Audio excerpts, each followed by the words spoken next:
Alright, ladies and gentlemen, welcome back to Ugo Gaming. I am Ugo, your host, and in this episode we are going to talk about the fifth and final boss on the Karuak ceremony.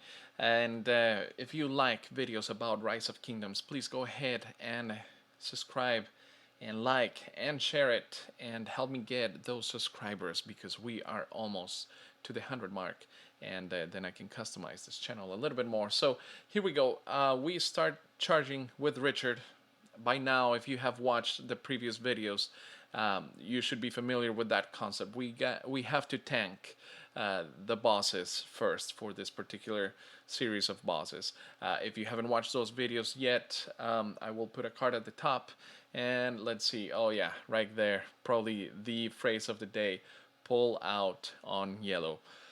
People, get it through your people that if you see your health bar reach the yellow level, you just have to pull out. It's just this guy, once he gets that cloud going, he hits very, very hard. I think it's 9,000 and the damage factor when that cloud right there appears. And if you let that yellow bar get all the way to the top, it just hits you as hard as a truck. So right there, we're doing pretty well. One of the things that we figured out is that you have to have a lot of debuffs working. So you definitely want to have your Boudikas, your El Cids for the silence, also Herman is very, very important. So we are basically trying to have debuffs and damage as well. You see quite a few of con marches. Lowheart does very, very, very good at these neutral units. But again, as we are going through this, we keep telling people, pull out on yellow, pull out on yellow. Now I happen to be very close with my city, which is handy if you are the one of the T5s in the group. You want to keep feeding fresh marches of T5s into this. And right there you see, okay, so the cloud appears. This is something that I definitely want to explain. The cloud appears and then you see a yellow bar.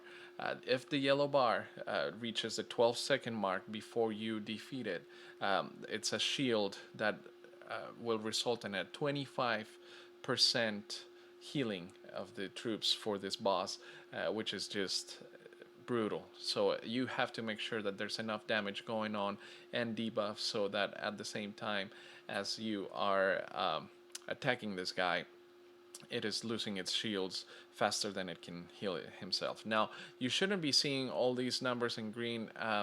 That means healing. That means we're doing something a little bit wrong. I think a lot of people were pulling out a little bit late.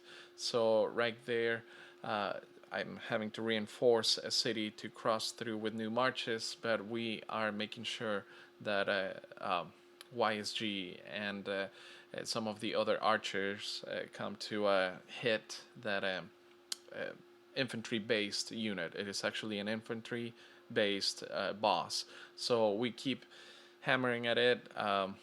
I called back another march, so here we go, reinforce, and then you cannot hit it with more than one march, but if your march happens to be going through, then you tap it, you hit in that little tent icon to just park it right next to it, and eventually the AoE will stop it and well, not stop it, but make it attack the boss. So that is very important in the previous boss, number 4, and also in this one. Now we don't have that ring of fire, but we do have that cloud up top. So that gives you an idea of what the AoE is doing and how far the troops are going to be affected. So you want to crowd it from the beginning, and right there we're getting to just the last little bit.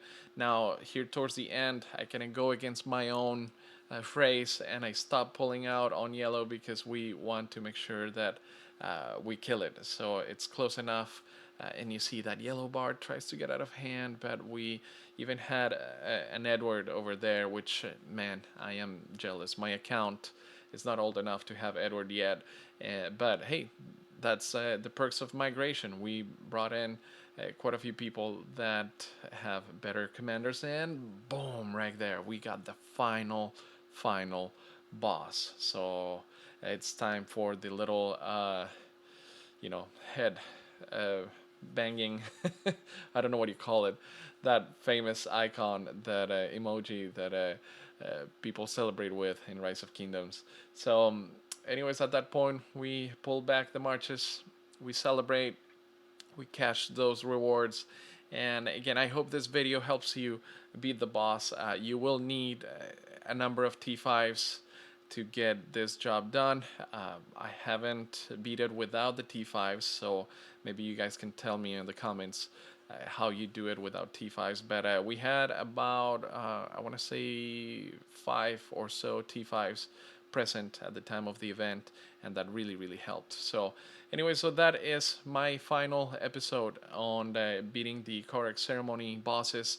I hope you enjoyed it, and again, don't forget to subscribe, like, and also leave me comments on what videos you would like to make, and I am more than happy to either tell you what I know or research and document it. So thank you again, and here we go with the tag. I don't always play Rise of Kingdoms, but when I do it in Kingdom 1426. Stay thirsty, my friends.